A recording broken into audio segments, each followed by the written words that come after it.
500 అయినాయి అమ్మా. ఇంత బట్టి ఇయ్యా ఇంత బట్టి 500 అయినాయి. బియ్యం సన్నాలు బియ్యం 65 రూపాయలు. ఇవి 2 కేజీలు. గుడ్లు, టమాటాలు, పచ్చిమిరపకాయలు, ఉల్లిపాయలు, పిల్లలకి మ్యాక్స్ తింటాకి. ఇది పేలే పౌడర్ పిల్లలకి శవకాలం రాయటాకి. పప్పులోకి పచ్చడి, మామిడికాయ పచ్చడి. జెండు బాం జలుబు చేస్తే రాసిపటాకి. కందిపప్పు పావు కేజీ 50 రూపాయలు. ఈయన క్వాంటైన్ గారు ఏండో సరే ములక్కాయలు ఇస్తారు మాకు. పప్పులో వేసుకోక మరి అని ఇచ్చారు.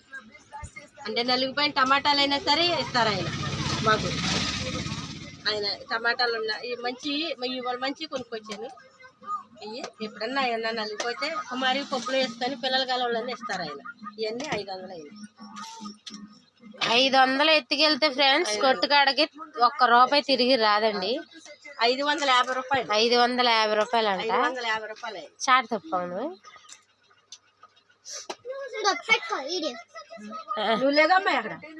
550 రూపాయలు అయినాయి అంట ఖర్చులు. కొట్టుకాడికి వెళ్తే 550 రూపాయలు. ₹1 తిరిగి రావు కొట్టుకాడికి వెళ్తే. చూడండి మీకు కూడా అంతేనా?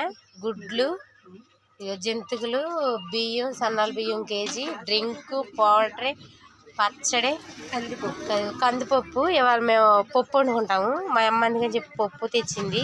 పావు కేజీ కందిపప్పు 50 రూపాయలు. పావు కేజీ కందిపప్పు 50 రూపాయలు అంట. అదిగోండి పప్పు. తినకూడదమ్మే. చూడండి ఫ్రెండ్స్ మీకు కూడా ఇంతేనా? అవును.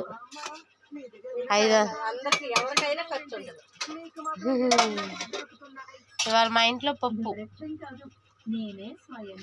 టమాటా. ప్లీజ్ నా వీడియో చూసే వాళ్ళు లైక్ చేయండి, సబ్స్క్రైబ్ చేయండి, షేర్ చేయండి. పప్పు రెడీ.